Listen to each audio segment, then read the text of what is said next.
Right, so just a minute to share my slides with you.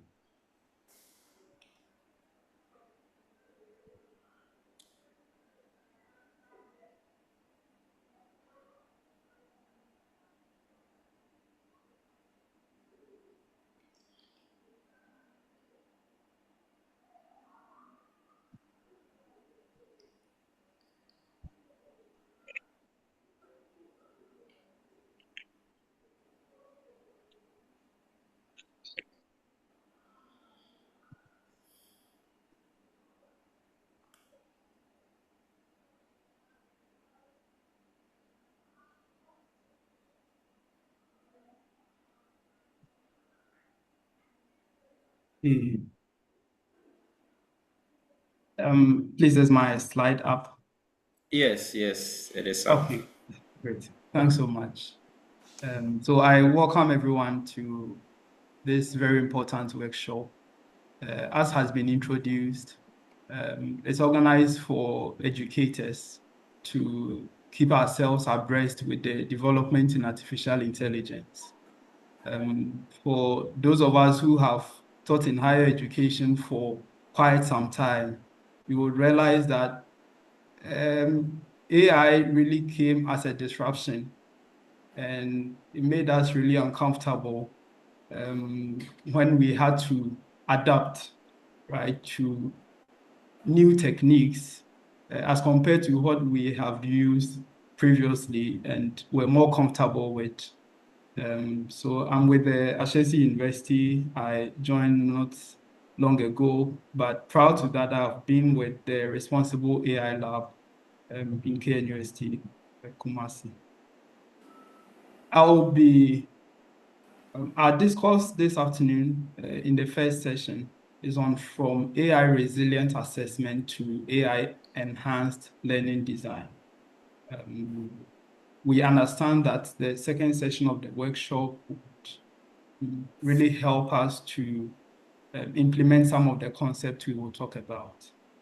So what I'll do is to give a high level overview of what we can do, what are the possibilities as far as teaching and learning is concerned, even as AI keeps going up and generative AI keeps getting better and better. How can we redesign our materials so that we can make better use of these tools? The presentation will follow this structure. So we'll first of all look at generative AI disruption and the detection trap, AI resilient assessment frameworks, designing AI-supported learning activities, formative feedback and meta-cognitive reflection. We will look at ethical and transparent use as well, and touch on a few lessons we can learn from some institutions which are advancing in their AI implementation. So I mentioned earlier the paradigm shift we have experienced as educators owing to the rise of generative AI.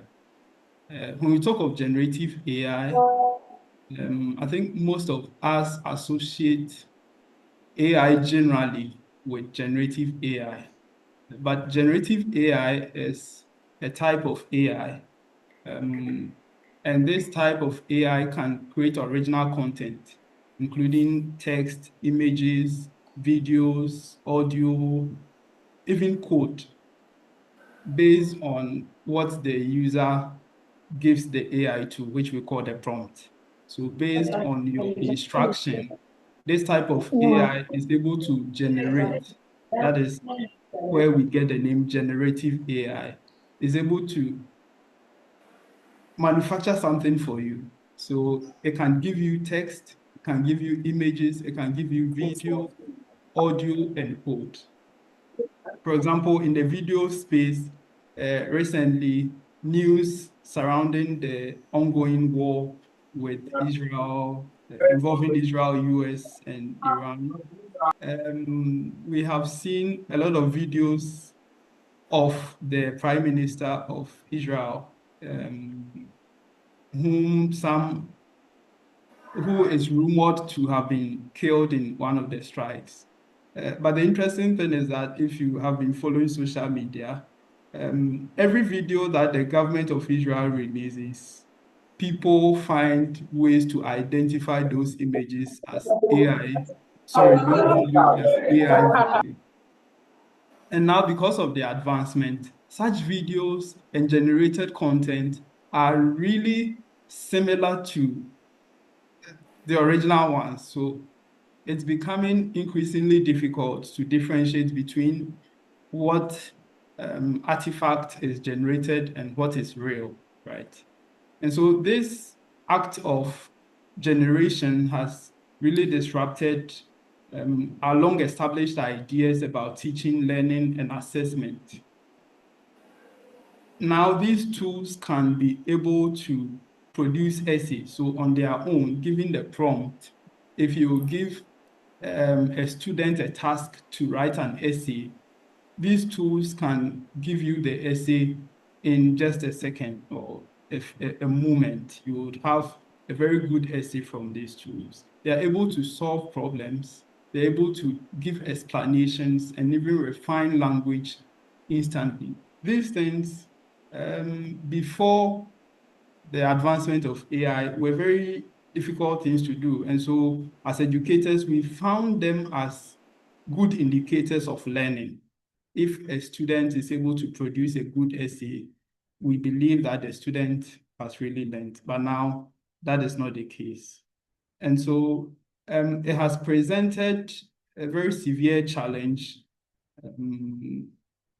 to validating traditional summative assessment, like the essays and the assignment, take-home assignment we give to our students. And so moving forward, the general discussion has been on shifting our evaluations from product-based output. So instead of scoring the final output given by our students, the focus should now be on how well they produce that outcome with AI agent, or as one of my colleagues will call it, the expert. So he calls the generative AIs as experts. Let's see how we got here. So before 2022, we were comfortably using existing automation tools like Grammarly, Quillbots, I remember those times, reference managers like Mendeley, etc. And these tools, the focus of these tools was more on efficiency. So we're using these tools for spell checking, basic learning management systems that students could submit their assignment, take quizzes, etc. But late 2022, something happened. We all woke up to the news of ChatGPT, which rose quickly as the leading large language model. So for most people, that was the first time they heard of AI, that, oh, there's this AI tool that it can give you a response, right? When you ask something, it can give you an answer. So the ChatGPT crisis started in 2022. And when it started, most institutions, universities to be specific, took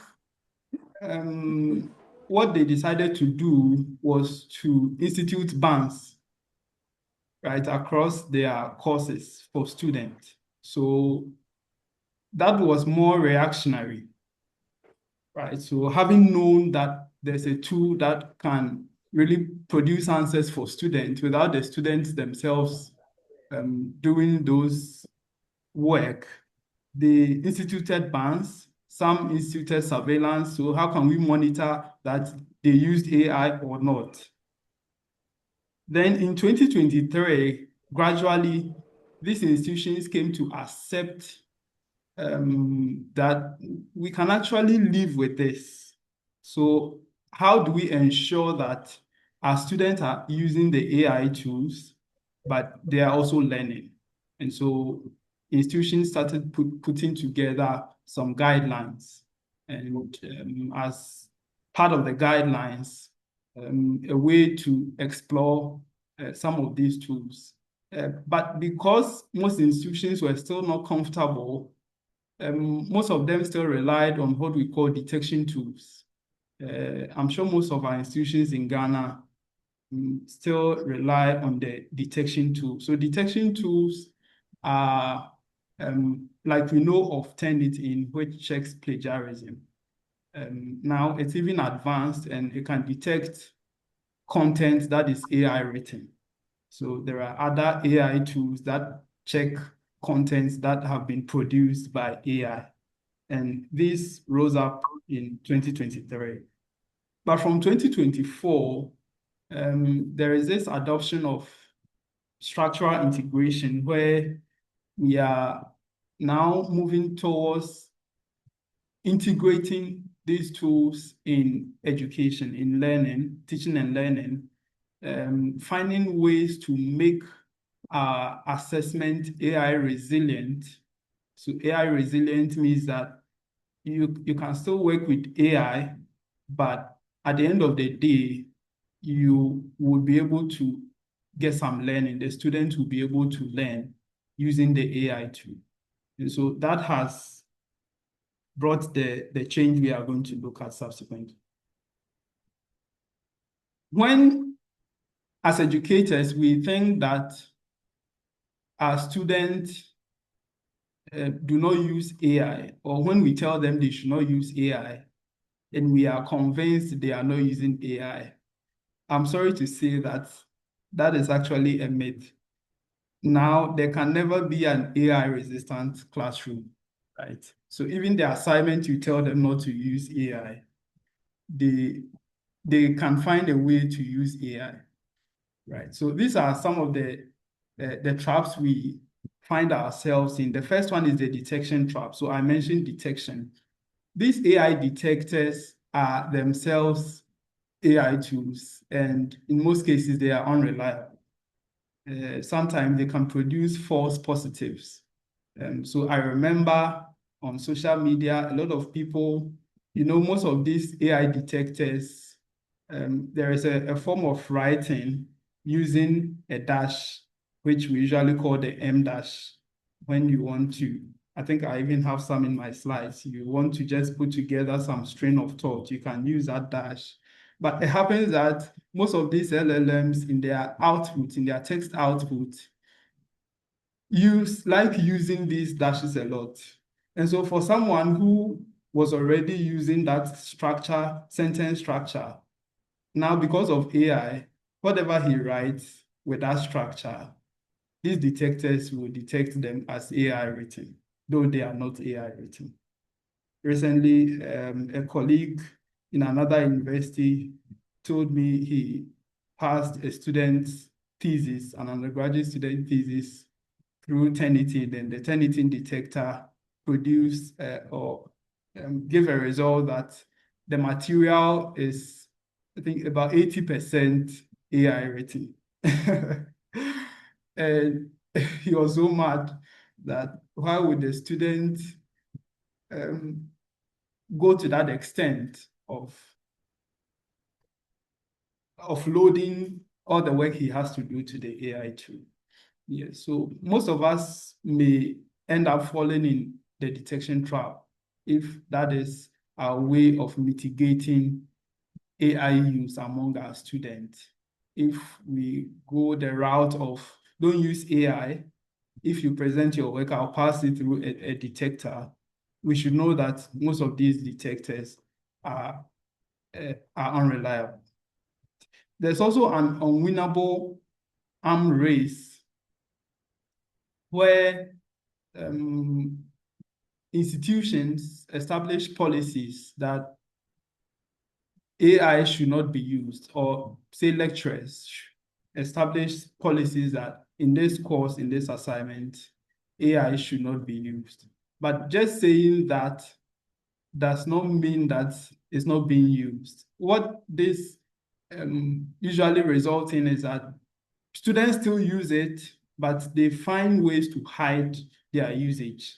At the same time, the lecturers or the teachers suspect, there's always this suspicion that I asked this student not to use AI, but from what they've written, I really expect that they wrote it with AI, right? So instead of burdening ourselves with these detectors and policies outrightly banning the use of AI, which we know that our students will definitely find ways to use, the reality which we will see is that we are actually not to eliminate AI from the student workflow, but our focus should now shift to ensuring that human thinking remains central to every task.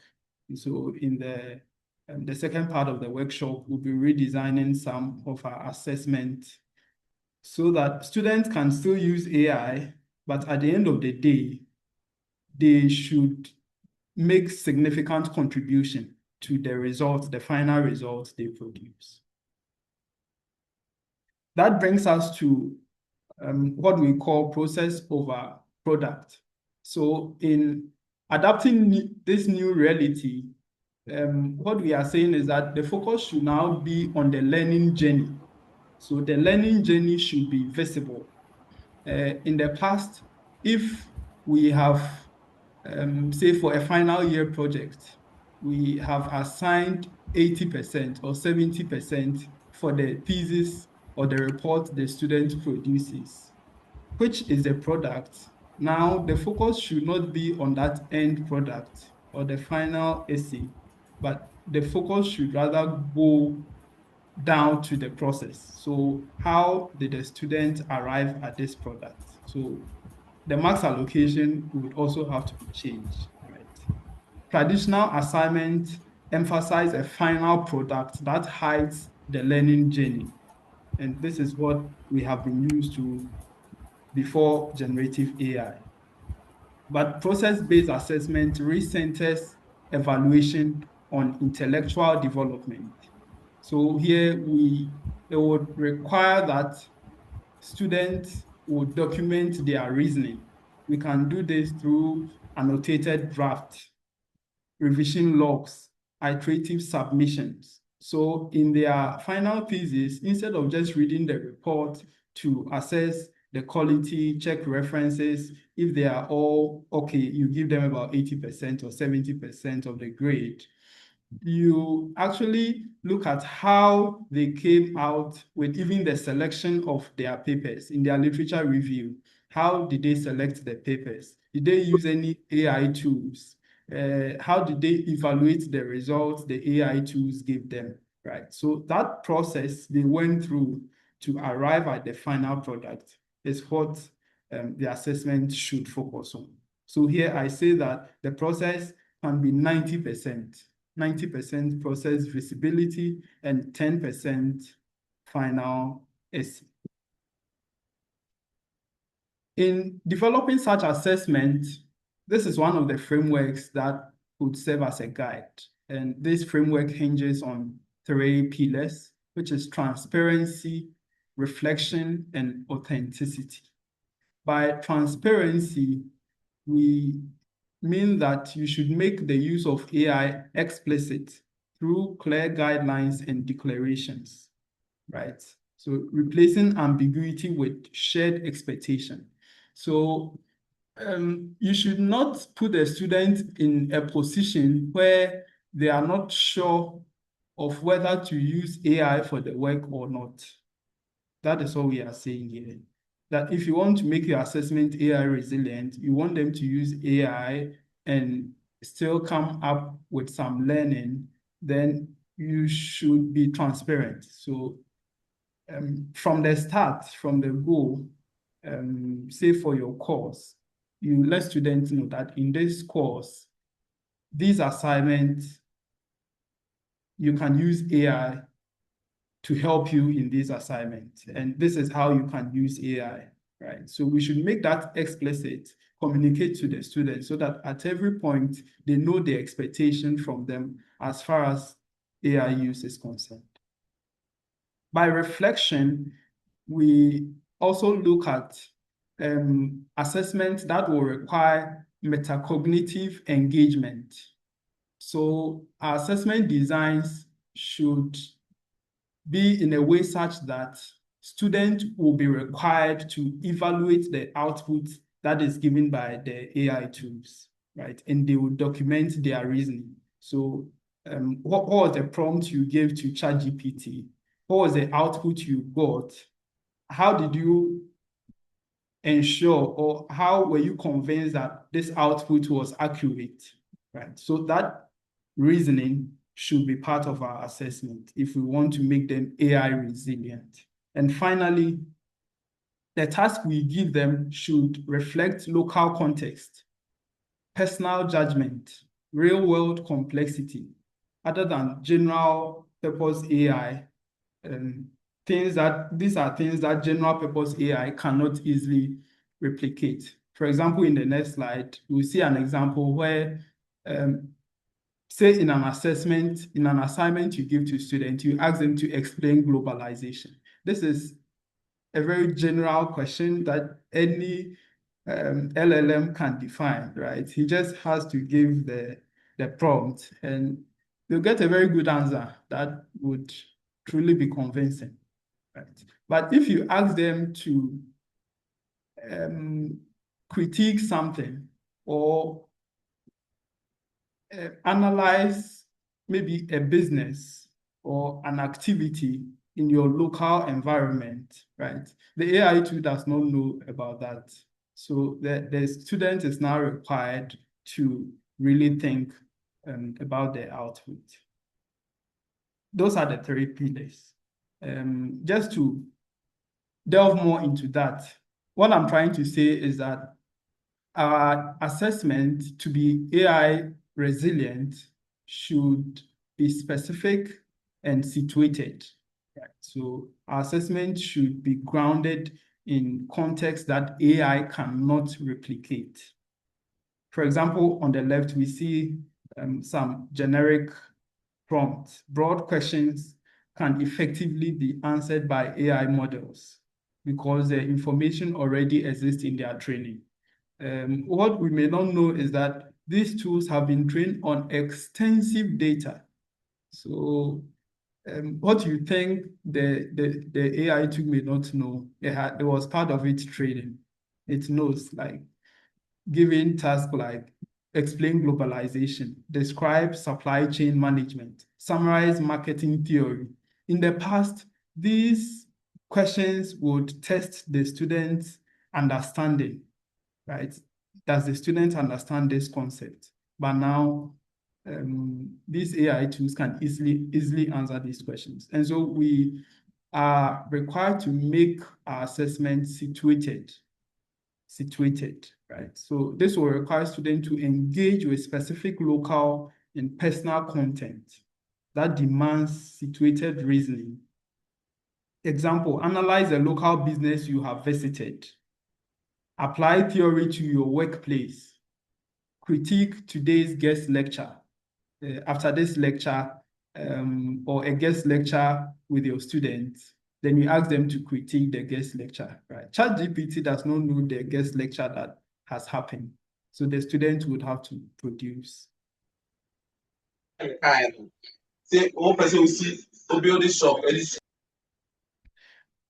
Moving forward, another technique is what we call the assessment twins protocol. So we are going through various frameworks for building AI resilient or AI enhanced assessment. Right? One of them is assessment twin protocol. Here we pair assessments that we consider as vulnerable with assessments that are secure, right? By vulnerable, we mean that those kind of assessments that AI can easily give you an output for, like an essay, a report, or giving them some problem sets. So for those of you who teach courses that involve some calculations, now these tools are even better in mathematics in calculations. So these are vulnerable, right? So if we give take-home assignment involving any of these tools, they are vulnerable. And what we have to do when we are giving such assignment is to pair them with a complementary secure task so that the second task will validate the first task. For example, if you give a student an assignment to write an essay, that is a vulnerable task.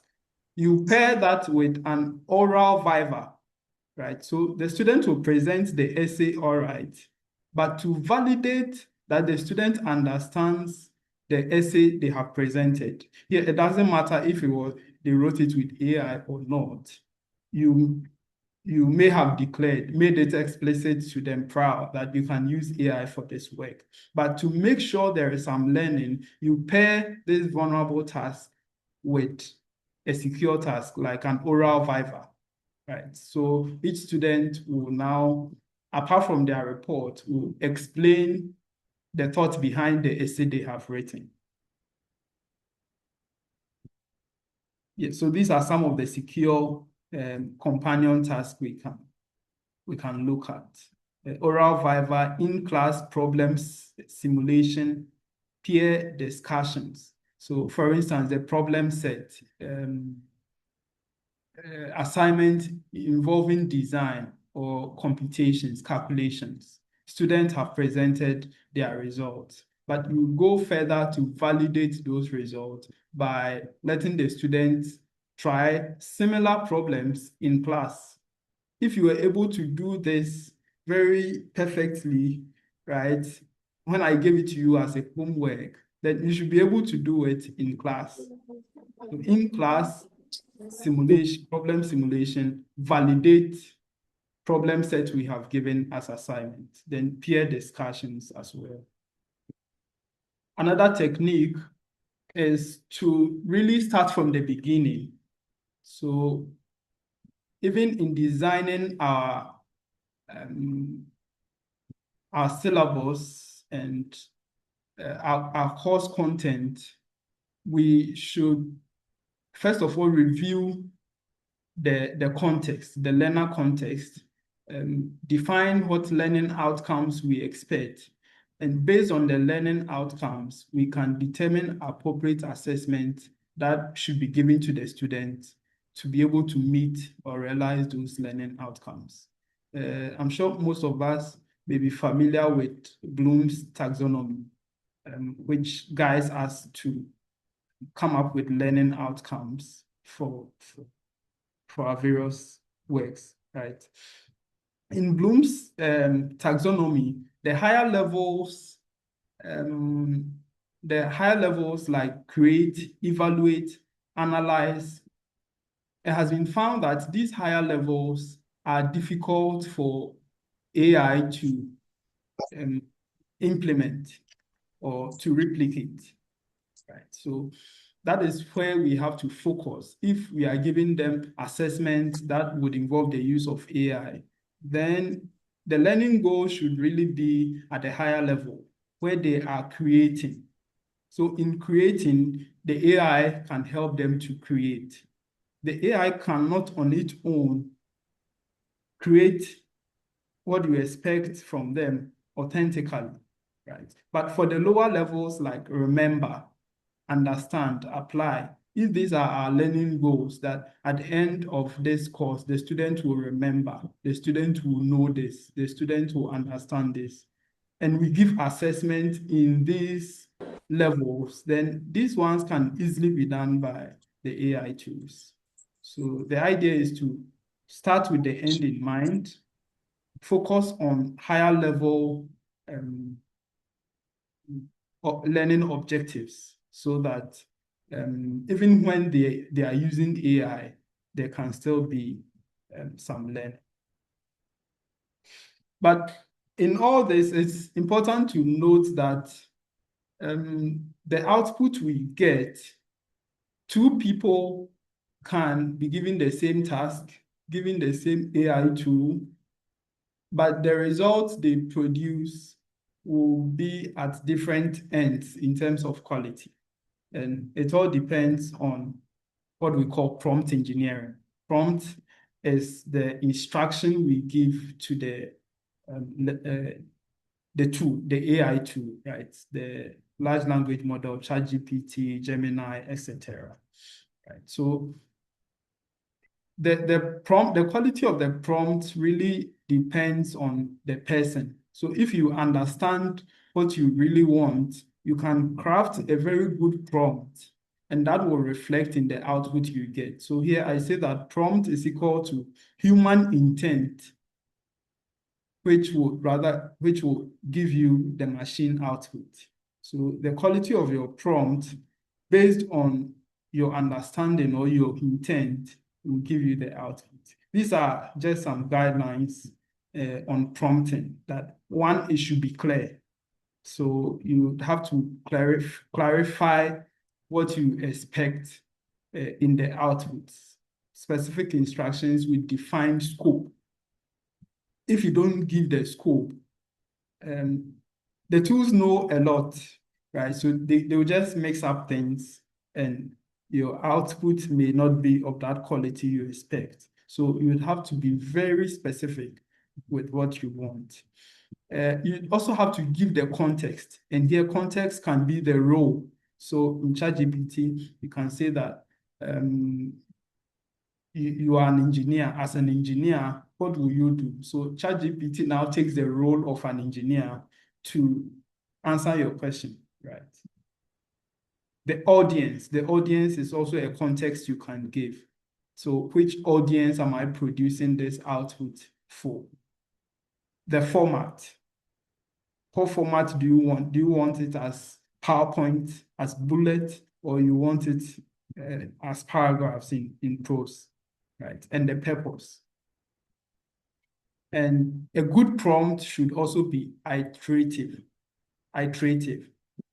Sometimes you get the best output when you keep engaging ChatGPT. So you ask it a question, it gives you something, then you give another prompt. You iterate until the output has been refined. This is not comprehensive, but it's just a few guidelines for us as teachers and our students to make good use of these tools. In some of the techniques I've highlighted, perhaps some of you are thinking that, so with a student's enrollment of 500 or say 300 in my course, how am I supposed to do an oral viva for each of the students when they have written an essay or a report? That is a question that has largely remained unanswered. But luckily, these AI tools do not only help the students generate results, but they also help us as lecturers, as faculty, to give feedback to students.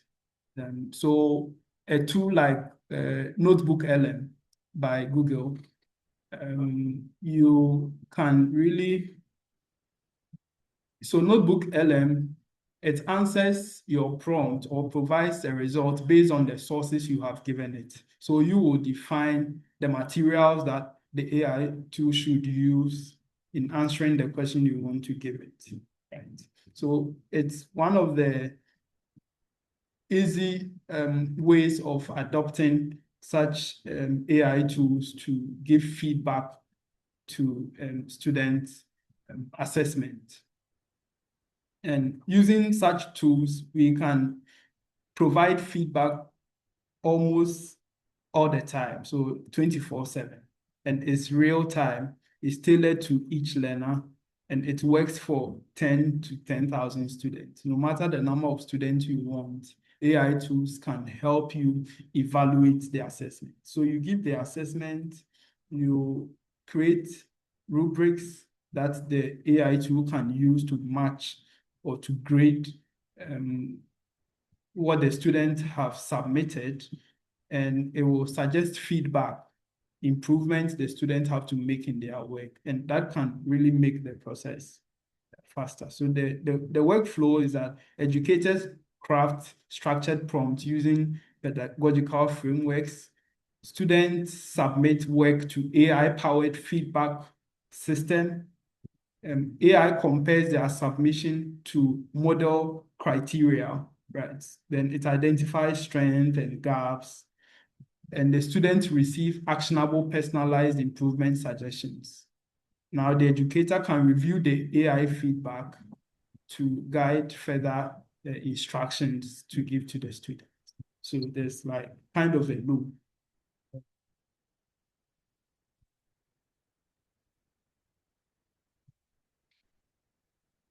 Yeah, so I talked about this earlier, but in allowing our students to use AI, what can really help with learning when they are using these AI tools is what we call the metacognitive reflection. So here, instead of students merely generating their output with AI, you can give them AI generated draft, right? You as the lecturer can generate some output for them.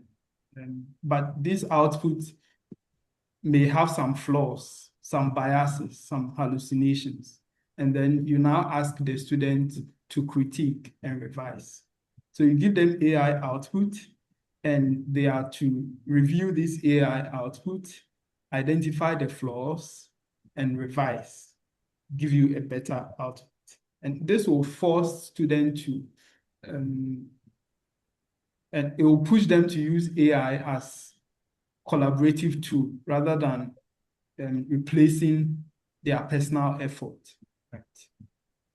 So questions like, where did the AI suggestions fall short? How did you verify factual accuracy? What did you modify to fit your own voice? So, okay, this is from AI. You used AI for this, but what did you change to make it your own? What would you do differently next time? So this forces the student to really think about the output the AI has given, right? Instead of just presenting it to you as their work. And that part of thinking is what you use to assess their learning. And we do so because when students, when we give that free ride for students to use AI, there is what we call cognitive offloading, which is over-reliance. Here, students will bypass skill building process that they were really to go through, right, to learn some foundational concepts. But because they just give to AI and it gives them the output, they don't learn those skills. And recently in my institution, the discussions around AI, some of the suggestions have been that for courses that are very foundational, like first year courses, first year student taking a statistics course or a math course, we should really restrict the extensive use of AI in those courses, because that is the stage that the student is learning foundational concepts, right? If we allow them from the go to use, then they skip that process of learning those skills, right? So it's kind of short-circuited. They think they know, but they don't know. This is cognitive offloading, and it creates the illusion of learning. So students feel that they are productive, but they bypass actual skill building and fail to internalize foundational concepts. There's also overestimation, which is over-reliance leading to overconfidence. So students don't know what they don't know. They have presented a very good solution to the problem you gave them. This solution they got from AI. You mark them, they are confident that they know, what you ask of them, but they don't know. The fact that the AI give you and you presented that does not make it your own. So you don't know it yourself. The solution is to blend AI-assisted tasks with non-AI activities to ensure that students build genuine competency. I'll be wrapping up shortly. And as always, in the use of AI, one concern has been ethics. So if we allow them to use, how do we ensure that they use it ethically? So ethics should really be established as a foundation before we roll out such policies so that we can balance innovation with academic integrity, with privacy and fairness, so that we make our students to understand issues around AI hallucinations. I bet you some just take the output of AI tools, and because they have not really understood those concepts themselves, they are not able to challenge or detect flaws from these outputs. These tools, although they are getting better, they still hallucinate, right? They give us things that are not true. They create citations to papers that do not exist. And in the early days of ChatGPT, it could generate a bibliography for you, and none of them would be an existing paper. Now it's better, but it still exists in the output. And there are biases. We should understand that most of these tools have been trained on data that do not relate to us. That is not in the African context. So the responses we get may have inherent biases, gender biases, age, race, etc. Two, there should also be transparency and disclosure, right? Here we are saying that we should put in techniques for the use of AI in student work to be cited. So last semester, I gave students some group projects where they were to make presentations in class. And for that project, I told them you can use AI, but on the last slide of your presentation, you list how you used AI. So that's transparency. Right? You can say, I used AI to brainstorm points or ideas for this. I used AI to design my slide. That is transparency. So citing AI ideas, including disclosure statement, maintaining prompt logs as learning records. Then the issue of premium divide, what I call premium divide. These tools come in tiers.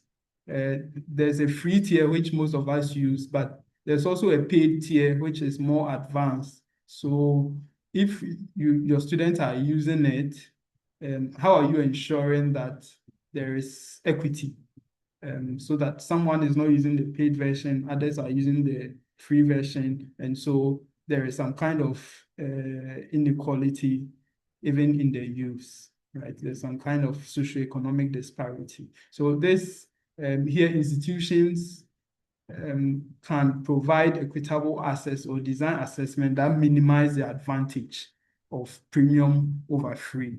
Then the issue of data privacy as well. In allowing our students to use AI, issues of leaking sensitive data, right?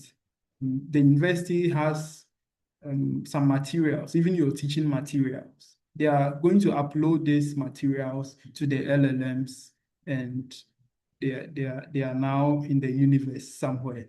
So what most institutions are doing is now to build their own tools, right? So they are building their custom tools that are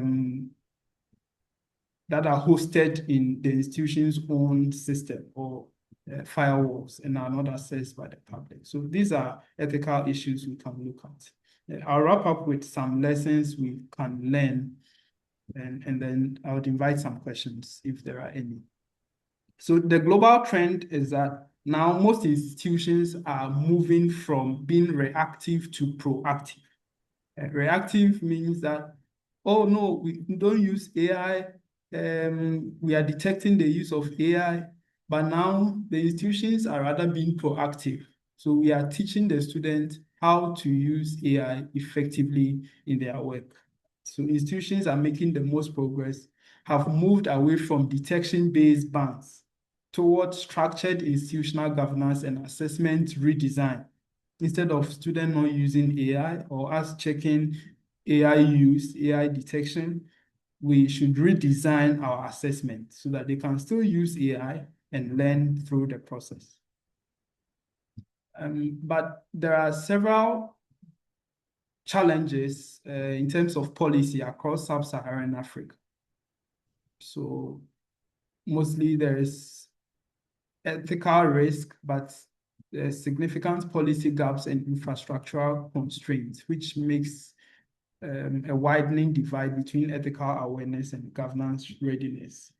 You see that most African countries are now developing AI strategies to guide how their institutions use AI and develop AI tools in the nation as a whole. And these challenges are across board in most sub-Saharan Africa countries. There are also a group made up of select higher education institutions has put together some unified principles. And these principles are to lead towards the adoption of AI. So it supports AI literacy. Both faculty and students should be trained in the use of AI. There should also be a redesigning of our assessment, upholding academic rigor, and share best practices across sectors. I looked at a few examples. This is from the University of KwaZulu in South Africa. They have developed a framework. So at the institutional level, they have developed a framework, a policy framework known as Principles and Guidelines on the Use of Generative Artificial Intelligence Tools in Academic Work. And this is to ensure that AI is used ethically and responsibly. I know several institutions in Ghana are also coming up with policy on the use of AI. They also require mandatory disclosure. So students are to declare in their assignments, their theses, their dissertations, at the front, they are to declare, as I mentioned, exactly how AI was used in that work. So they have developed this AI declaration form. They also have an AI thought leadership, which comprises representatives from each school. So the institution has put together some kind of a committee to monitor AI trends, best practices, so that would inform the training they give to the faculty and the students at large. Ghana is described as experimental as far as AI integration in academic work is concerned. And so these are a few highlights of some of the AI activities going on in some of our institutions. At Ashesi, there's also an AI policy, but apart from that, there is an education or a training called the Leading in the Age of AI. And this is usually for executives and people in business to guide them on the use of AI. We may also have heard of the Responsible AI Lab in KNUST, which has developed a framework for analyzing how fair, accountable, competent, ethical, transparent the AI tools we developed are. I understand that in the University of Ghana, their learning management system has also been upgraded to have some AI add-ons. Maybe those of us on the call can share what is going on in our universities as far as AI implementation is concerned. But moving on from here, the recommendations are that we put ourselves together into communities of practice. And I believe this workshop is one of such examples where we share successful assessment redesigns across faculties in different institutions. We share best practices as well. But the focus should also be on faculty training, right? A lot of faculty, if we know how to use it effectively, then we can teach our students to also make the most of these tools. So prompt engineering, assessment redesign, evaluating AI output, understanding its limitations, co-learning culture, these should be priority areas for faculty training in our institutions. And so what we are saying is that in academia now, AI can be exploited to empower human agents, right? So we can do so by aligning or shifting towards process-based assessment where we measure the journey of the student, the learning process of the student, instead of just the product, the solution or the report or the thesis they give us. We should also prioritize active learning by designing for higher order thinking outcomes, like creating, analyzing, evaluating. Those are higher level learning outcomes that we have to target instead of just understanding, remembering, knowing. These ones, AI tools can easily fix those assessments. Then there should be transparent governance as well as AI literacy investment. Thank you for your audience. I'll pause for some questions. Thank you. Thanks so much, Dr. Abedede, for providing us with this effective overview of AI usage in teaching, learning, and assessment. Please, if you have any question regarding the presentation by Dr. Dede, you can please put it on the chat board. I will copy it out here. And after our second presentation, we will take all the questions at a go. So our second presentation will be taken by Dr. Prince Boache Setrehene. And Dr. Prince Boache Setrehene is a lecturer in the Department of Computer Science at the University of Ghana, where he teaches and supervises research in artificial intelligence, data science, and digital innovation. His academic work focuses on intelligent transport systems, vehicular networks, and AI applications in areas such as in the healthcare, with notable contribution to computational diagnostic for heart disease and intelligent road safety system, and etc., etc. He has published in peer-reviewed journals, including work on computer-aided diagnostics using machine learning, reflecting a growing impact in the field. Beyond academia, Dr. Boache Setrehene actively mentors students and professionals, serving as an AI strategist who helps institutions and startups across Africa adapt intelligence systems. His work aligns with the United Nations Sustainable Development Goals, particularly in promoting good health and well-being. And this positions him as a key figure in advancing responsible AI and digital innovation in Ghana and beyond. Dr. Boache Setrehene will present on the topic designing authentic and process-oriented assessment in AI-rich learning environment. Doug, please, the platform is yours. Thank you very much for the opportunity. And Dr. Dede, thank you very much for making my work so easy this afternoon. I think at some point I should have turned my microphone, my camera on you. I just kept smiling throughout because you've made the work easy. Sure. So thank you very much. Okay, so please, to the rest of us, as the memo gave, that it's supposed to be a workshop. So I'm saying that we did come up with at least some assessment of sorts that is going to be used. And then at some point, you realize that I'll be singing the same song that Dr. just went through, because speaking the same language on how best we can make the most of AI and be responsible in its use, especially educators.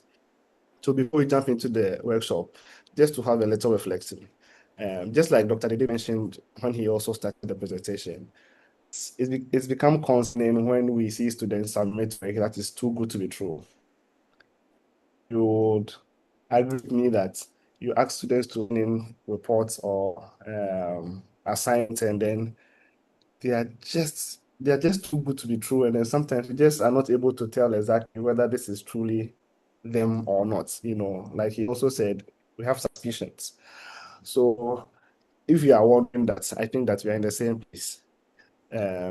Not just us here in Ghana, but it's across the globe. Lecturers across the world are the same question. In fact, one of the many questions that we are asking, educators are asking, is probably because there's AI, maybe we should try to make our assessments or questions more complex, probably more technical or more difficult, hoping that AI would struggle, AI will struggle and help them to be able to get that done. If you have thoughts like that, well, many of us have thought that too when all of this advent of AI started. But unfortunately, the complexity in how we ask our questions alone does not prevent AI from being able to generate responses. You would realize that all I have to do now is take my phone to take a picture of a complex equation, no matter how difficult you think it is, and realize that it gives a better response, even better than what your lecturer in class might have given, and so on and so forth. So I want us to just let me share my screen, and then we'll jump into how we are going to go about the session. Let me do that quickly. Desktop 2. Okay. So kindly do let me know if my screen is visible enough for you. Please, are you seeing my screen? I share screen. Yes, can you make it a little large for?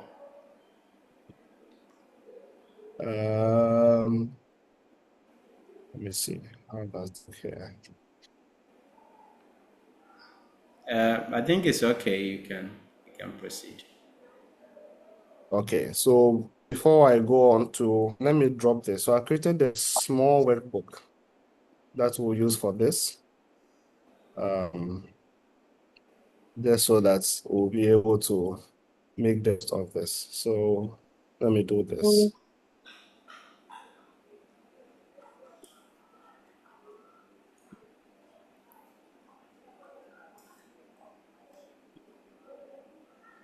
So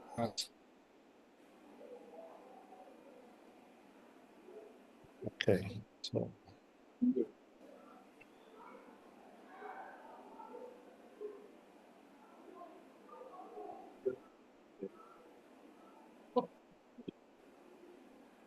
okay, so I've dropped a file in our chat. It's called TeProD Participant Workshop Workbook. Please do confirm if you have it for Yes, me, and we have then it. so once we have that, we can move on. Okay, so let me just jump into the meat of the matter then, since we have the tools that we need for the. Okay,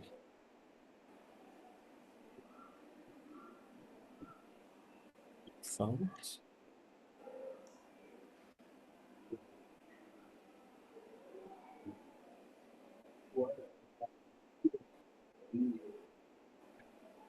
Just a second. Okay,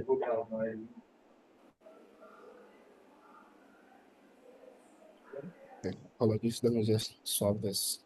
I'm using multiple screens. Yeah, they didn't. provide multiple screens, unfortunately. So at least we are comfortable to say there's something AI cannot do. Okay.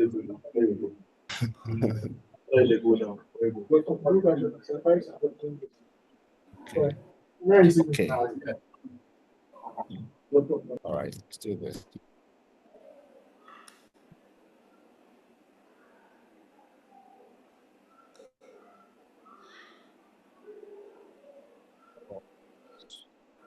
Sure.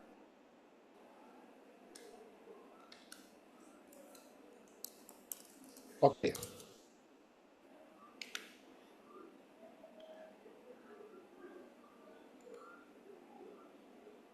Okay. So I believe you see my screen back now, right? Yes. Okay.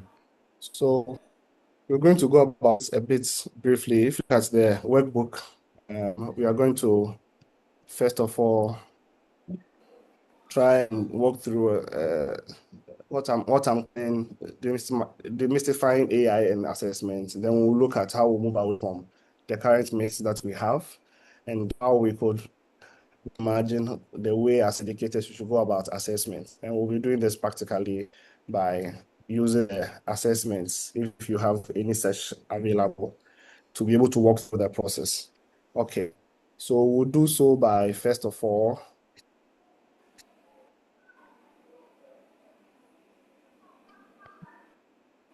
okay, so idea for this particular slide is just to give us an overview of certain mindsets and myths that surround the use of AI for assessment. Okay, so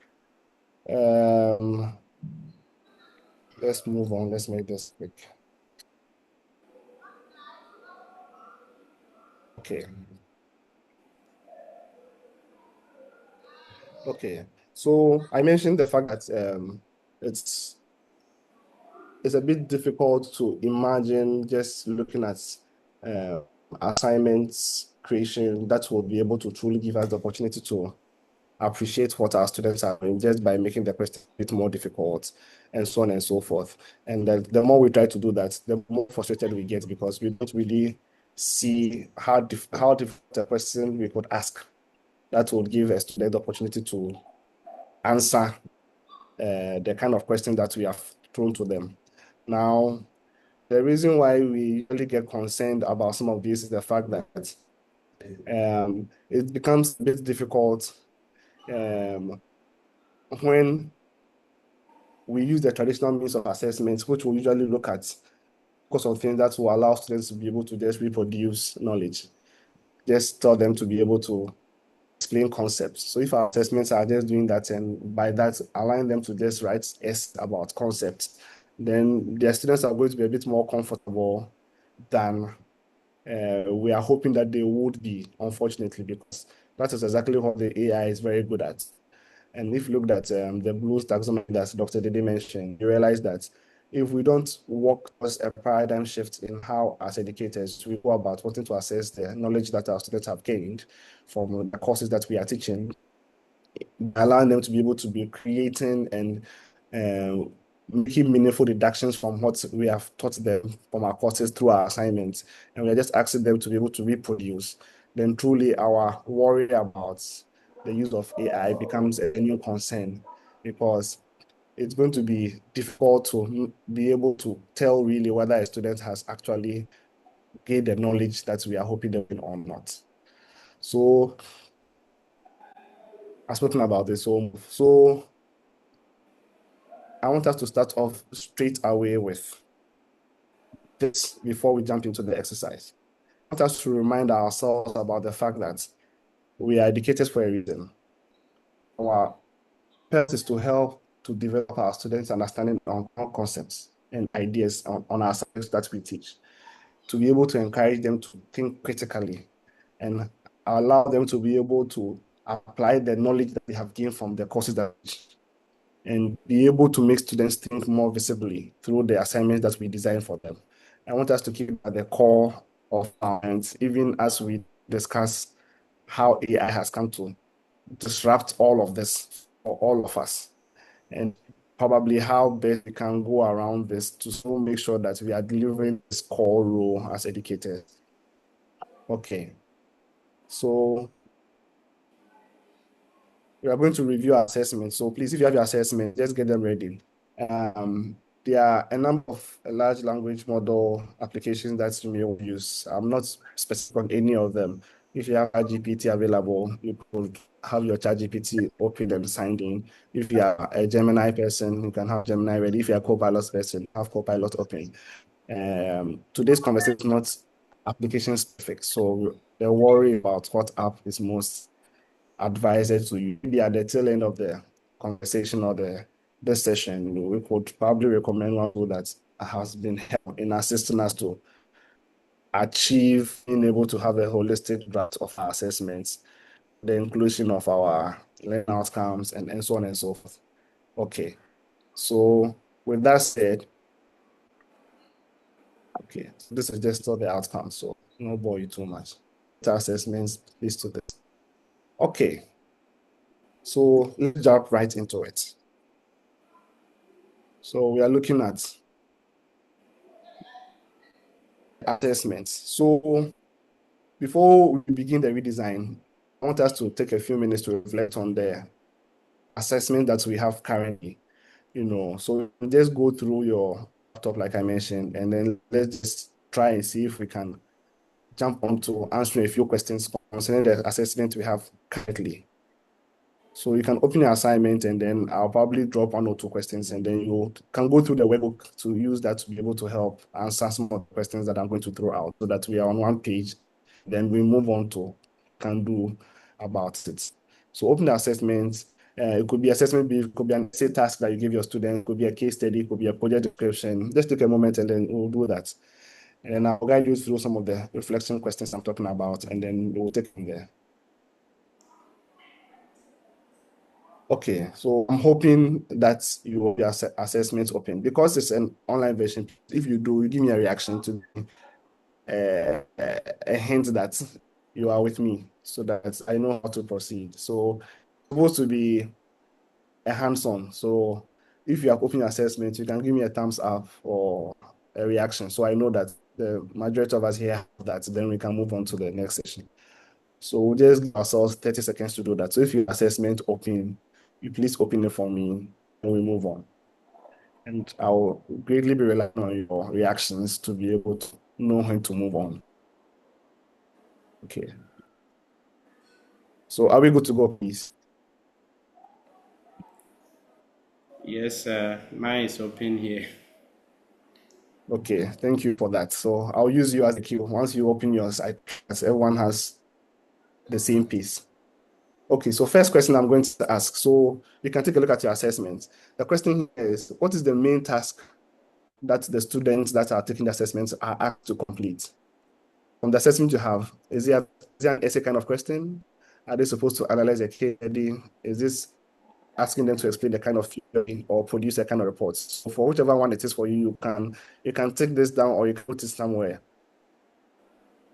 You just have, so you can pick the workbook. I think, let me see, the workbook should give you the opportunity to do that. Even if it doesn't, yes, so the workbook has that. So you can just note something down quickly, right? Whether with your pen or a pencil, or you can just open it somewhere and just type it out.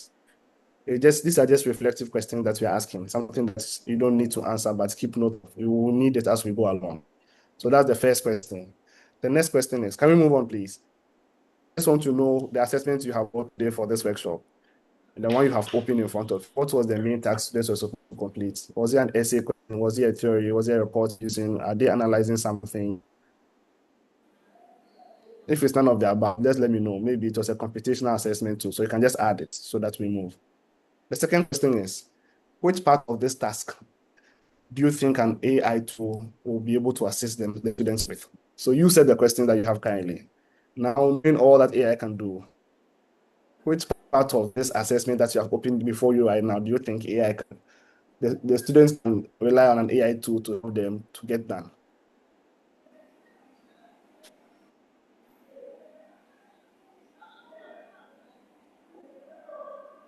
Okay, so maybe 5 more seconds. I just wanted to note down what you think because I'm not seeing your 7 questions. So I'm trusting you to help me to be able to move. Please, can we move? Yes, I think. Yes. At the end of this, we'll hear one or two of you. I just want to know what your responses to these questions are before we move on to the next part of this. The next Yeah. question is, which parts of the task require student judgment? You can see the same question I'm asking here are the same questions in the handbook, the workbook review. So you could just provide the answers for me. So the third question is, which parts of the task require student judgment or interpretation? Are they supposed to evaluate some kind of evidence, are supposed to select some relevant information, and so on and so forth? Which part of this task you have given them require student judgment or interpretation of sorts? Then the last question is, what aspects of the student's thinking process are currently visible to you? So you see, let me explain this question a bit. You have given this assessment to the student, the one that is in front of you, you have opened.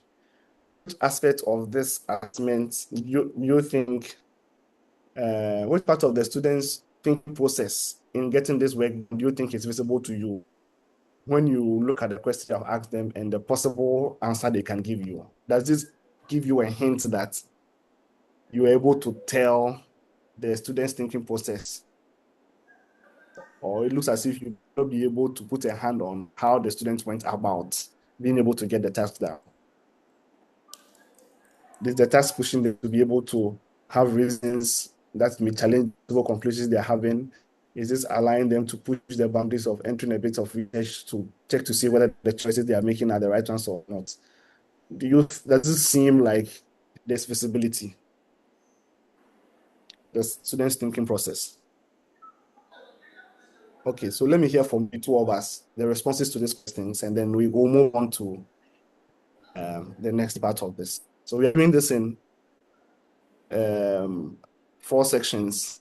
We are in section 2. The first one was just the overview. So this is just for we trying to reflect on some of the questions that concerns our assessments that we give our students. So if anyone would volunteer for us, that would be great. So just walk us through what your answers to the questions have been.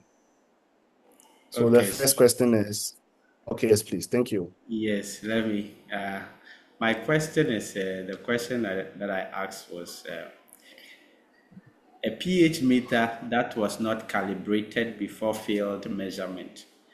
Would repeating measurement fix the problem? How could this affect environmental policy decision?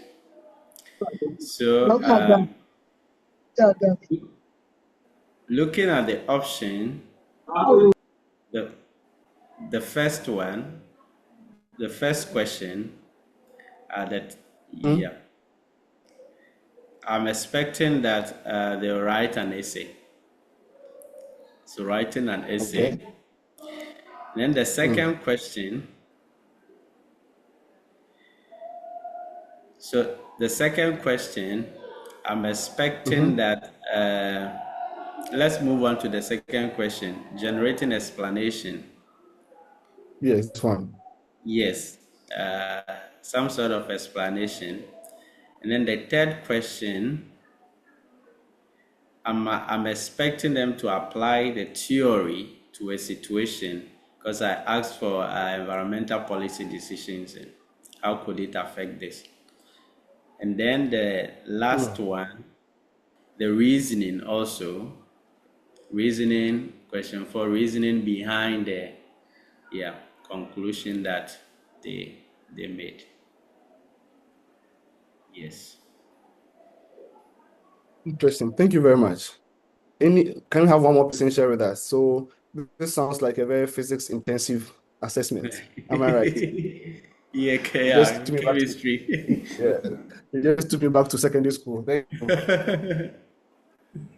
Can we have another person please share with us the assess and how they answered the 4? Move on, please.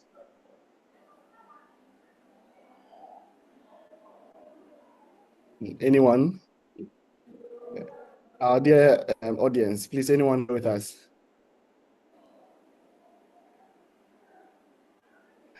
Okay, for time's sake, let's move. So you see, this short exercise that we have just gone through is showing us something quite important. Assessments at this point, you realize it's not simply about a final answer that the student is going to submit.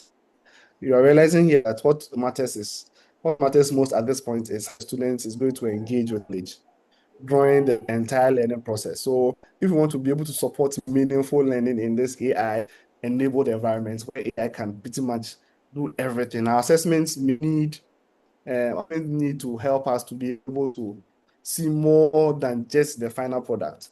I'm believing that looking at the assessment that you have just walked us through, or let me ask you this question rather. Do you think that AI could help a student get all of these questions that you have just shared with us answered beautifully? It AI can help in certain ways, but Okay. the idea is that it is a little contextual, so the reasoning will be contextually based. And that is where you Mm. could see whether it is genuine from the student or the student use an AI. Use AI to assist. Okay. So maybe to educators who are here with us, let me make our worry a bit even more burdening. So unfortunately, I think that Dr. Dede mentioned all the tools. Some of the tools allow you to even become more contextualized. So for instance, I can add to one of my sources using one of the AI tools, NoteLM, as you mentioned. I can drop your assessments into that particular assess. And this is even using the free version. And then I can drop your learning material that you have done in the course of the semester or the term into that same source. I can go and put any other conversations we have had into the same source. And to make it a bit even more worrying, not to burst your bubble, but I could actually have been in class and be recording your audio the whole time in class. Context that you are so worried about that you think is your bargaining chip will just be transcribed and added as a source notebook LM so that when I'm letting the AI provide me the answer to the question, it is sitting within context and picking on example things you said yourself in class. This is where we have got to. It means, therefore, that we are better off rather getting them to use the tools and teach them how to use this more responsibly. That way, we are not worried that they're going to sneak behind us and go produce answers because some of the tools are super crazy. And then I know that you share with me that every second you hear of a new AI coming up that is doing something that you thought the other man couldn't do. So this just tells us that there has to be a way that we are engaging our students when it comes to how they are receiving the knowledge that we are passing on to them in our courses, and our assessments must reflect same. So this is the very simple reason behind this short exercise we done. Now that we have done that, um, let's jump to how we go about doing this. So many a time we hear that because of AI, when you are giving questions, it shouldn't just be about uh, explain this, explain that. You know, before we jump into a redesign, want to look at a very practical framework that could help us to sort of guide us in the process of our going about our assessment development. Now, like I said, very often we hear about we shouldn't simply make assessment simple by asking the hot questions. We should make it a bit more authentic and more real world. Now, AI tools are capable of also generating responses to many real world scenarios, unfortunately. So the challenge is not simply about making the task realistic. The challenge is to be able to design certain learning activities that will allow the student to be able to interpret the information. So I love one of the things that Dr. Dede mentioned, that we need to find a second tier of validation when we create our assessments. So you submitted the work. It's something I do in my classes. Anytime I give assessments using any of our learning platforms, I know the students will submit it and I know they'll be guided by AI. In some of my instructions, I actually state use AI to assist. And I've had certain parts of my classes or some of my courses where I teach them how to use the tools themselves. Now, the question here is that after the submission, you are given the opportunity to come and talk about the work. So even if, for instance, a student has to go and cram all the things that AI used, AI helped them to be able to do.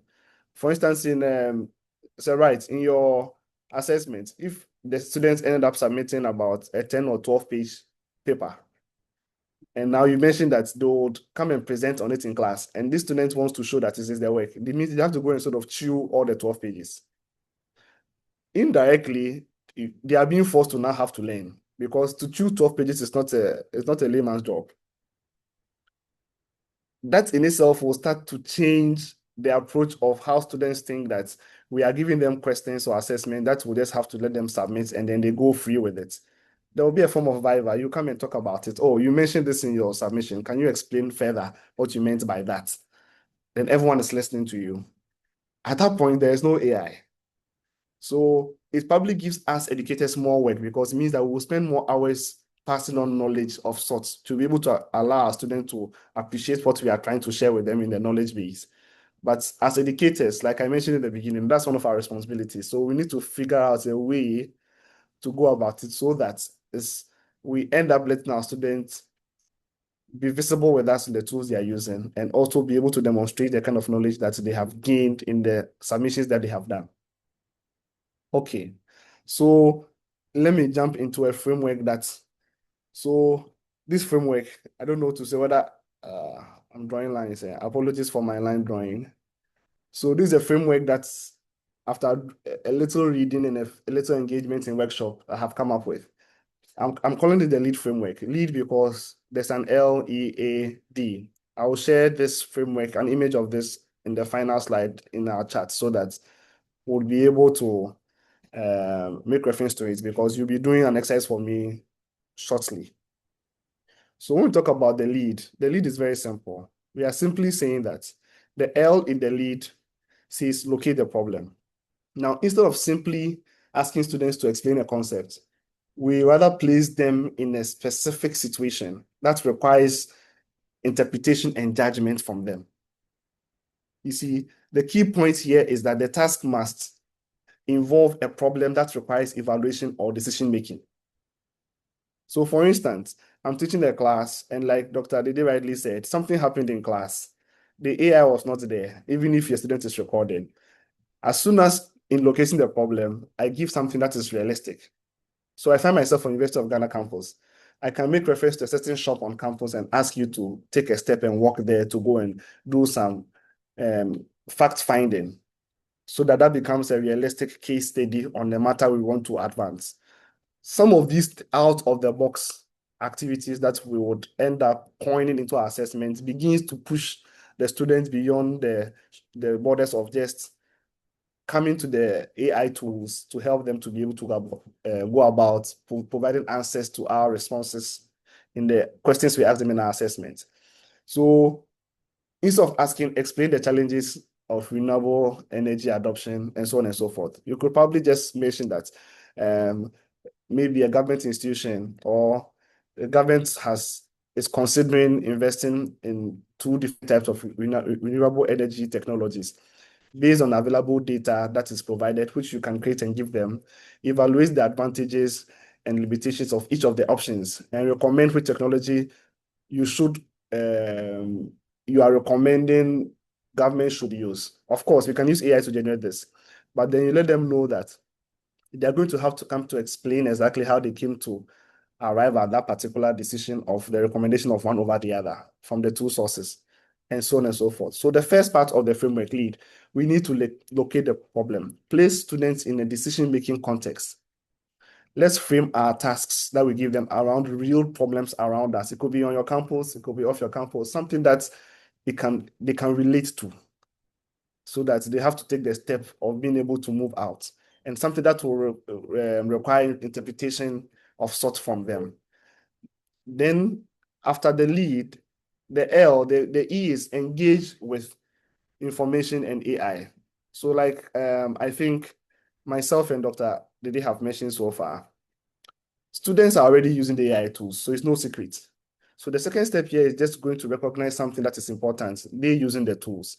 So instead of pretending that AI does not exist and that they will not go and use it, even if you write in your course description, this course does not allow the use of AI tools, we'll rather go on acceptance and rather be responsible on how we teach them to use it in doing their work. We will not pretend it doesn't exist. We'll rather design tasks where our students must engage with the AI critically.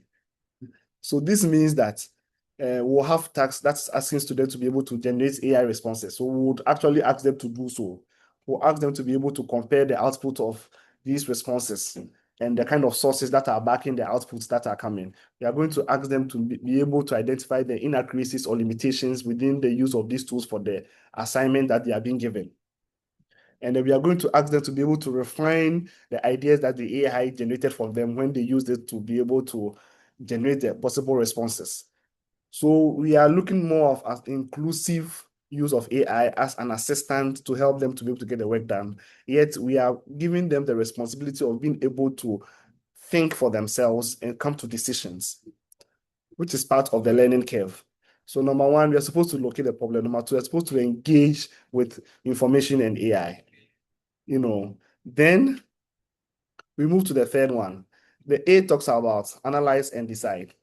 So here we move a bit into deeper learning and visibility. So here we are looking at having the students being able to evaluate evidence, weigh alternatives, and then interpret data, and possibly also be able to propose solutions. So if I ask you, for example, after analyzing the different policy responses for a certain case study that I gave you, I asked you to determine probably which approach you think will be most effective as far as the national context is concerned and explain your reasoning. I've gone a step beyond just asking you to provide me what the answer to giving me a policy response is, as compared to giving you the chance to take a decision or a side. It's more like a debate and give me a reason why you've chosen the side. And when we start moving to such kind of assessments, we begin to start pushing the boundaries of the reasoning behind why they've made certain judgments or decisions. So that's what the A is for, is to let them analyze and make decisions. And by this, we are gradually moving away from them having to respond to the what questions and the what if questions. Then we go to the D. The D talks about defending and then reflecting on reasoning. So one of the reasons why I kept smiling through Dr. Didi's presentation is that he actually made life very easy because he just hits the nail on the head. If we don't give the students the opportunity to defend their reasoning and why they have come to the results that they are giving us as response to our assessments, then we are actually going to lose the battle against how assessments are submitted to us by our students in this AI world. So by the D, we are going to allow students to be able to defend their reasoning and reflect on how they have used the information and the AI tools exactly. He spoke about visibility and transparency. They have to become clear about exactly what they use it for and what they didn't use it for, which even beyond students, most even publication houses are doing when they're submitting a paper and so on and so forth. They ask you to declare your use of AI and so on and so forth. So in doing that, we are looking at elements that are allowing students to be able to justify their conclusions, reflect on the research choices, to explain how AI tools were used exactly, and to be able to evaluate the reliability of the AI in what they used it for. So if you look at it carefully, this framework that I have proposed is just 4 steps. I'm calling the lead: locate, engage, analyze, defend. So the question is that what problem could frame this task that you are giving them? How could students use the AI critically to be able to engage and do information and fact finding? How are the students going to be able to make decisions? That is in the analysis. And how would they be able to explain the reasoning behind the final responses that they are giving to us in the assessments submissions that they give to us? So this is a very, very simple framework that I have come up with because it sits differently in different places. So I just put this together as a very simple way we can approach this. Now, what you are going to do for me It's very simple.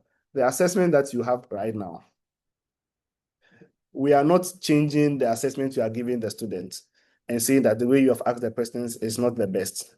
We are rather saying, can we find a way to transition the current assessment you have from what you have as it is now into this framework that I have just spoken about? Are we able to find a way to make it sound a bit more localized, a problem that is they can relate to, that is close around, that is a real life problem? Can we find a way to get them to be able to engage, even if they're going to use the AI tool, they use it properly? Because what you have asked for suggests that they'll have to come and make declarations on how they've used it. So how are they going to use it? How are they going to explain how they used it? They are going to have to come and explain their thinking processes and what they have learned from getting the assignments or the assessments done, and so on and so forth. So if you look at let me go back to the workbook. If you look at the workbook, that's section 3 is where we are at the moment. Section 3 just gives the framework's summary, so you can appreciate exactly what each one is looking out for. Then in the section 4 is what you are going to do for me. So in the next, I don't know whether I'm being realistic or unrealistic. In the next, because of time, in the next on the workbook, I was thinking 20, 25 minutes, but that's too much time. So can we attempt to do this between is that right? What do you suggest? Can we do 10 minutes tops? Because Yes, I'm five hoping to that, 10 minutes will be okay. yes. So I'm hoping that we all attempt this with your current assessment, because I want to have you drop your current assessment and the modified assessment into the chat when you are done after the 10 minutes. Okay. So that I will see exactly what the old one was and what the new one was. And what we are doing here is very simple.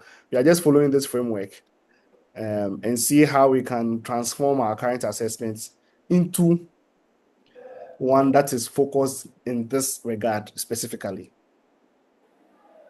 So this is all we are asking you to do. So I think that this is the assessment. So you are going to examine your current assessment, then you apply the lead framework.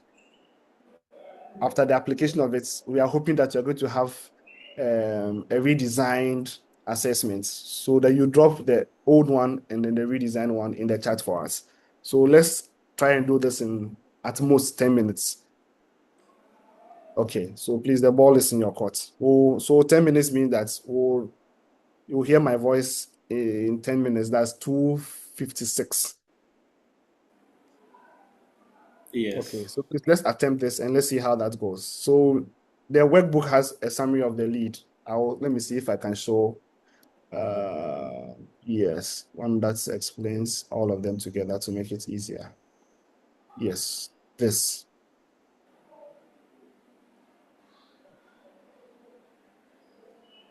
It explains it.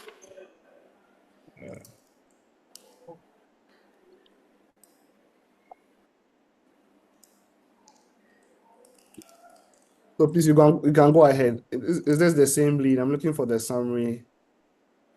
Aha.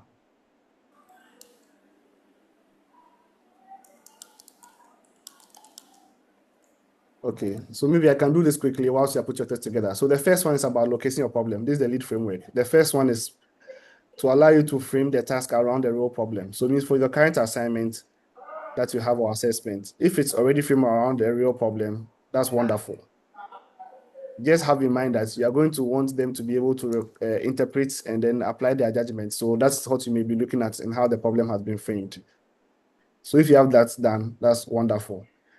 Then the next thing for you, if you already have a problem or situation that is realistic, is to move to the next part where you are going to have to encourage them to use the AI anyways, but when they have generated the responses, you are going to have to require them to be able to make comparisons of the different responses that the AI has helped them to get, and how they are matching it with references or sources or materials that justify that what the AI is saying is true or not, and how they came to a conclusion as to whether what the AI is saying may not be totally accurate, because AI does tend to hallucinate, what do you call it? hallucinate. That's the word, yes. It has a mind of its own, so it's able to play on you. And if you're not careful, it will just sound sweet a story, but it won't be factual. So this part is allowing the student to be engaged in whatever the information that they are gathering is. Then finally, they will know that they are going to have to evaluate the evidence, weigh the alternatives, and come and defend whatever they have done. So when they are doing the analysis, they have that in mind. It will allow them to evaluate the evidences properly. It will allow them to be able to be careful which option they go for. So even the AIs help them to be able to generate a response or make some recommendation. They would have to take a second step to look at it because they have to justify it. And then definitely they know that this will happen in the presentation when they come to defend it by talking about it to us. So we can actually believe that they actually have knowledge of the process that they submitted in the paper that we have asked them to submit in the assignment. Okay, so we have about just 6 minutes more out of the 10 minutes.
So please, if you are wondering how you can go about some of this, I think Dr. Dede mentioned in his session something about prompt engineering.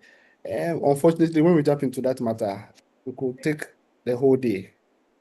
So we could use AI tools. Like I said, you could use Gemini, you can use ChatGPT, you can use Copilot to help you to in framing some of these questions, following the framework I'm talking about. So if you have a real life situation or problem you want to coin and you are lost for words, so the AI tool can help you to put your thoughts together. Usually, when you are doing contextual thinking, I would recommend, just like Dr. Dede mentioned, I would recommend Notebook LM because it allows you to be able to judge your ideas and do your response generations based on the sources that you have put there. So if it's a journal, if it's a paper, you put it there, and then you are able to coin that context-specific assessment that you want the student to be able to do for you. So you can use this even in what I'm asking for because you already have your own assessments. You can upload the source to Notebook LM. Then you can ask for a refinement. There's 3 minutes more. Let me see if I can do this demonstration in 3 minutes. Whilst you're also going about it and see if we can be on the same page. Okay.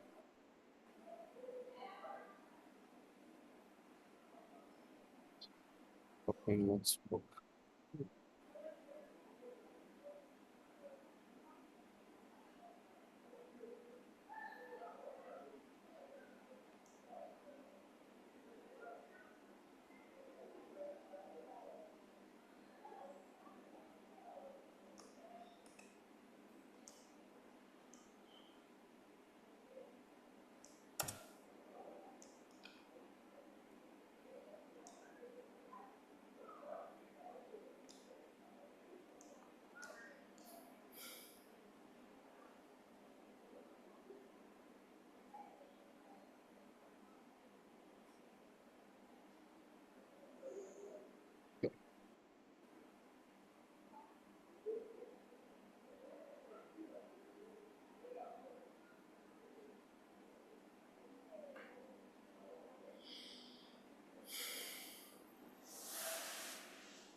Just 2 minutes.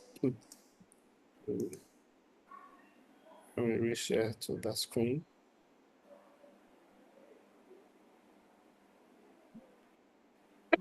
Excuse me. Okay, so let me just share the screen. Let me see. Okay.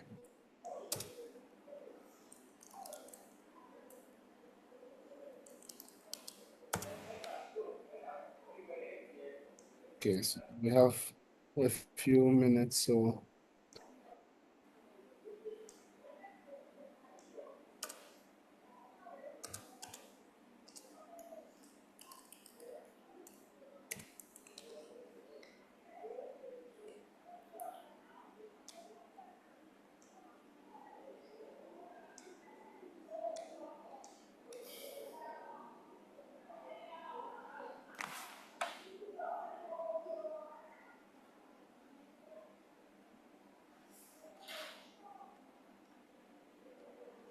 no.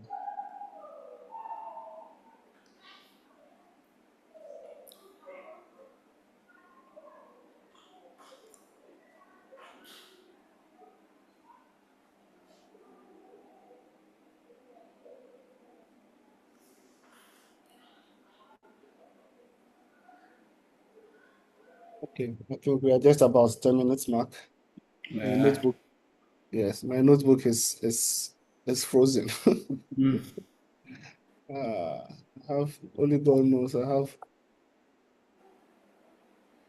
something is swallowed my keyboard.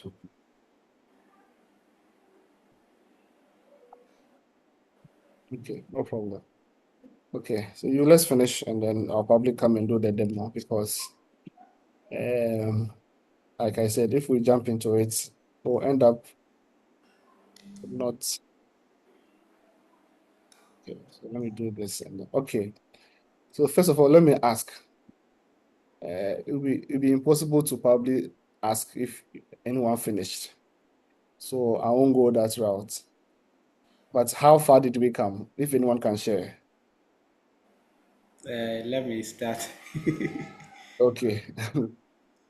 Yes, I try to uh, use the framework to rewrite the question that I Okay.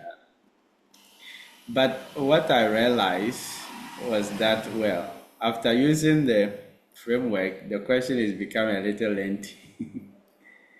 Hmm. uh, Integrating the LEAD Mm-hmm. and, and a little more detailed. So the initial original question is a pH meter was not calibrated before failed measurement. Would repeating Mm-hmm. measurement fix the problem? And then I try to modify it this way. I know that it is not all that correct. It will need further polishing, but let's see how it sounds. The Okay. purchase pH meter. So the L, what problem Mm-hmm. could frame the task?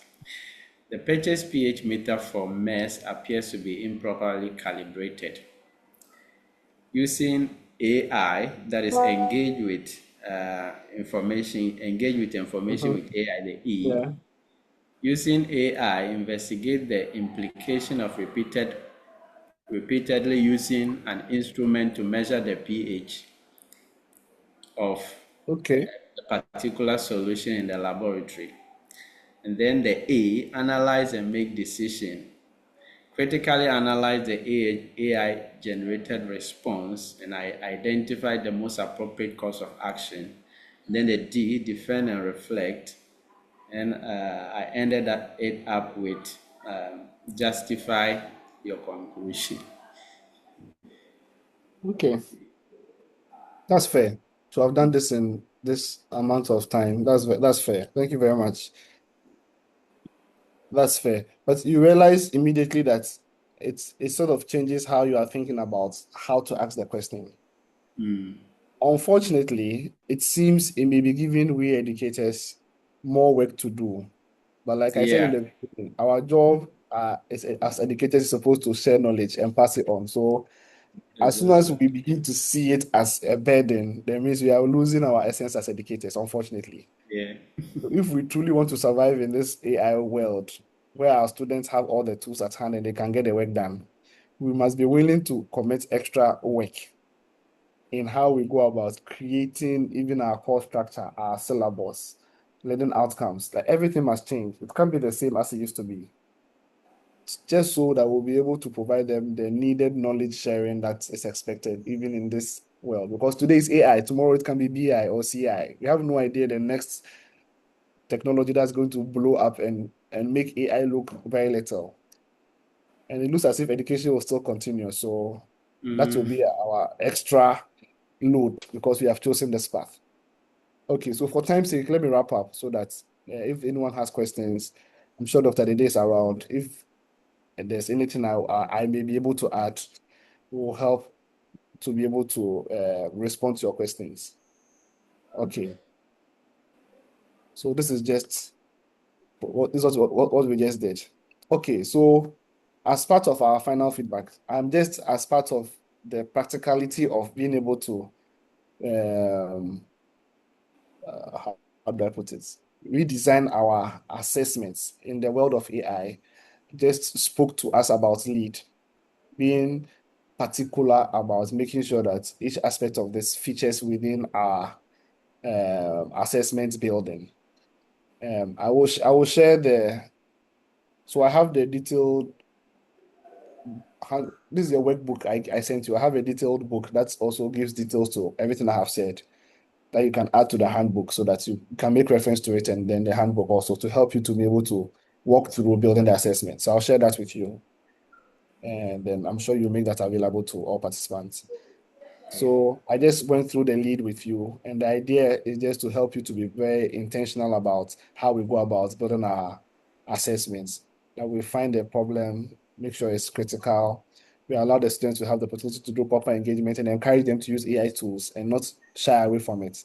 And we also don't behave as if we don't know it exists because just warning them it does not suffice that they will not use them.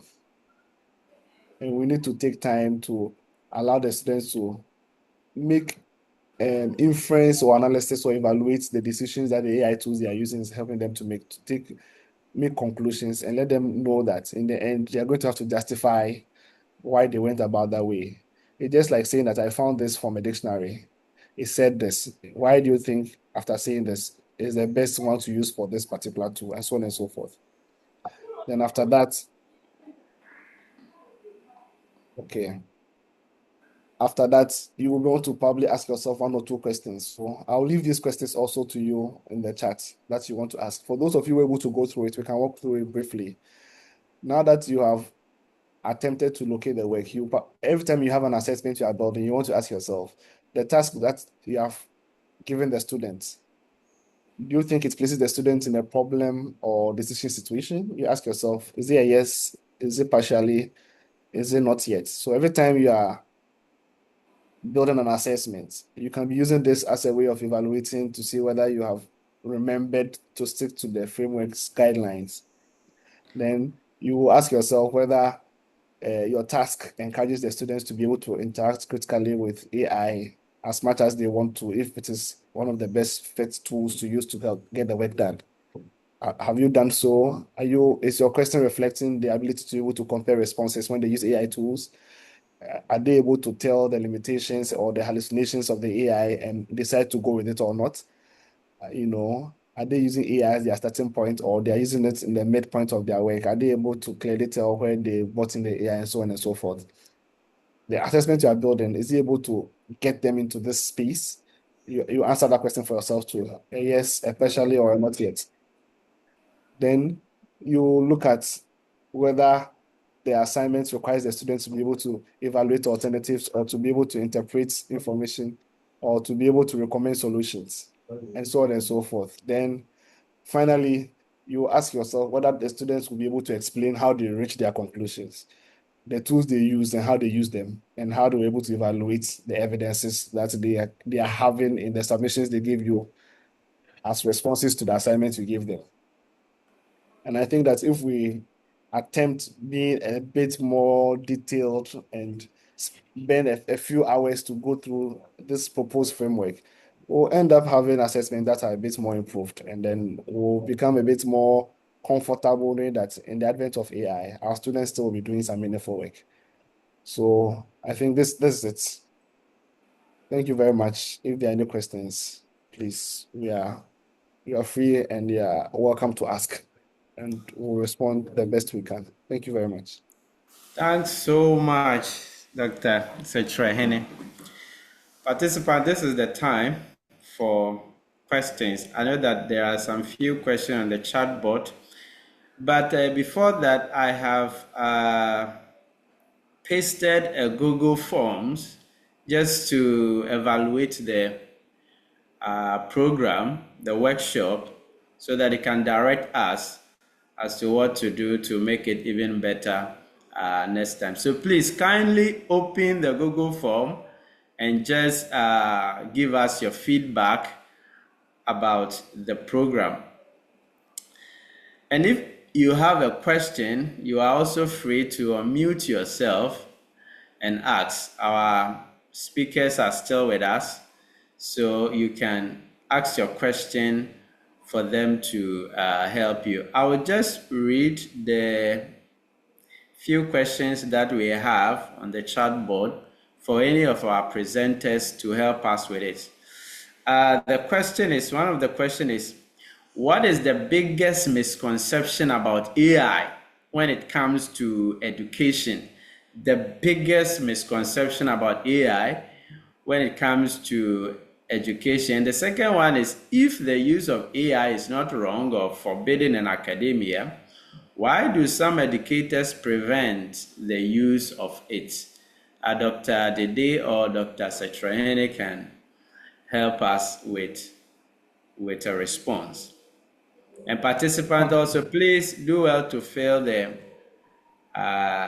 feedback form for us. Thank you. Doc, please, you can. Yeah, thank you. So let me touch on the misconception.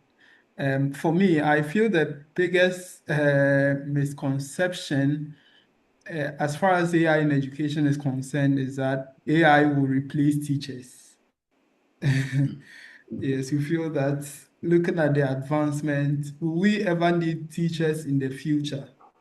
Now, for those of us who teach programming courses, there's Claude Code, which you just, even the prompt, you just have to tell it what you want your program to do, and it will give you the code in your preferred language, and it will build that application for you. So that is a misconception, but we only see it as true if we only focus on teaching or education as grading, as planning for lessons, and those administrative tasks that these AI tools can do. But education goes beyond that, right?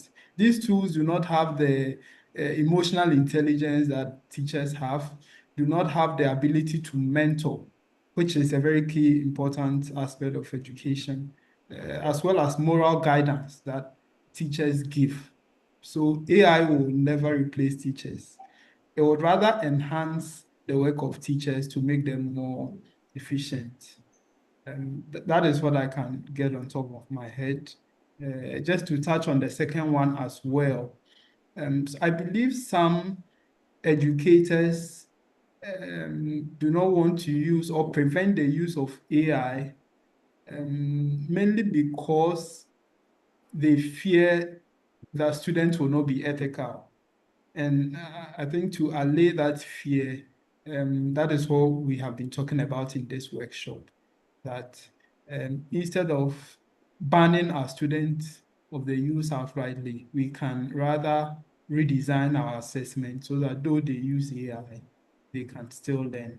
Also, I mentioned that there are some courses or some concepts that are very foundational to our program. So especially students in first year, some of the lecturers may intentionally ask that you don't use AI. It doesn't mean they can't teach you the ethical use, but they want you to learn those concepts, right? So there may be reasons But I believe sometimes the faculty fear you may not use it ethically, or they want you to learn some foundational concept, or maybe sometimes they are not equipped.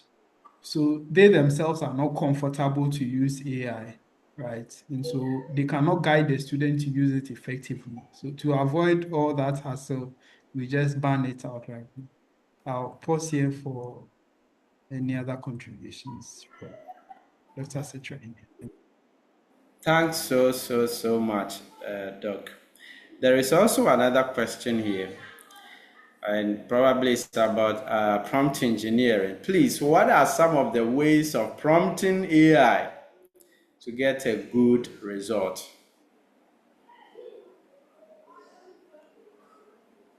Dr. Setra, any idea on this? Okay, so I think that if you look on our social media today, there are so many courses that are being generated, teaching us how to prompt or prompt engineering. So I would say that there's no straight answer to this. If you say what are some of the ways of prompting, prompting is just like being careful to understand the language you're speaking. So before you understand, you want to speak someone's language, you take your time to be able to understand how to construct sentences in the language, how to piece together things. So if I say a sentence, there's supposed to be an article, there's supposed to be a verb, and so on and so forth. So the construct of a language is supposed to be understood. So the best way to be able to prompt an AI application to give you the best results is to fully understand how that particular AI tool works and know yourself. There are so many frameworks. I hear about the context. You're supposed to frame it as, so have a character that you frame it around, so around the role. So you don't just say, summarize this for me. You'll probably use something more details like, I'm an educator, I teach marketing, and so on and so forth. And I need you to help me to analyze this report that was for the first quarter of a financial year for. So it means that there's actually a construct. The more detailed and specific you are with that ambiguity with an AI tool, the more specific and detailed and better the response it gives you. And prompt engineering itself is a whole course on its own. But the simple answer I can give is that be very unambiguous with what exactly you need it for. Be very specific with exactly what you are thinking. And if you go about it that way, you're going to get more useful responses than being generic, like most of us probably will do. Yeah, thank you. Thanks so much, Doc. Any other question from the participants? Please, the Google form is also on our chat board. Please just hit on it and then give us your feedback. Okay, I would only add an analogy to understanding the prompting. Perhaps that will guide us. So assume that you have a problem or a task, and there's a friend or a colleague who can assist you with that task. Right? So prompting is simply describing your problem to that colleague in such detail so that he will understand the problem and help you in the way you expect him to help you, right? So you give him all the details he will need to help you solve the problem. That is prompting. So if you keep that at the back of your mind, then it will help you to instruct ChatGPT. We should see it as an agent, as a colleague, as an assistant. You want him to do some tasks. So give him all the resources, all the context, um, all the details, the specific details, and even what the outcome you expect, which format do you expect it, so that it can give you that. To add to the suggestions that Doug gave, we should also see that sometimes, in most cases, you won't get the perfect output from a single prompt. So it has to be iterative, right? From the first output that it gives, then you can ask it, oh, make this formal, or make this shorter, or change it to suit this kind of audience. So that conversation should be there until we have arrived at a very good output.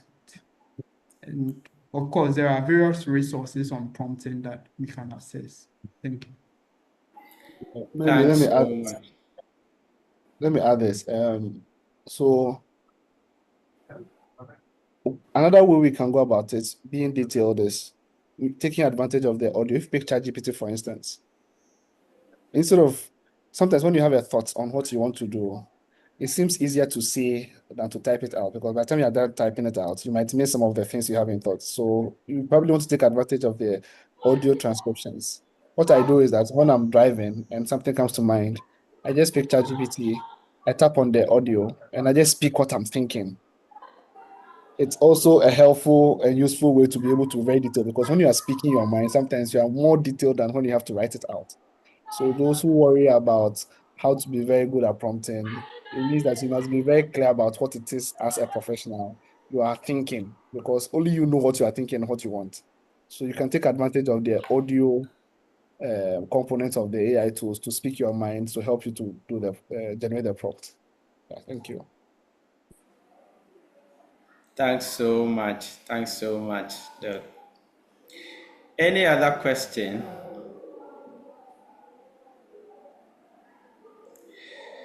Okay. I think this has been a very fruitful and thought-provoking. Please, is it a question?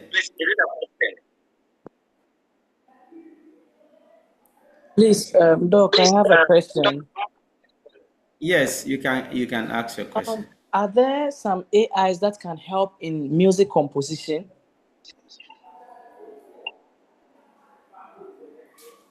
So the question is, are there AIs that can help in music composition? Yes, please. Dr. Albert? Yes, there are, just that I haven't gone to that area, so I can't mention some examples on top of my head, but definitely there are AIs for music generation, right? So sometimes you can give the lyrics and it would add some tune depending on how you want it. I can't give specific examples. Okay, I know about just one of them, Suno AI. So I haven't used it myself, but people talk about it. So you can explore it and see. Suno, Suno AI. All right. Thank you so much. Yeah, you're welcome. Any other question?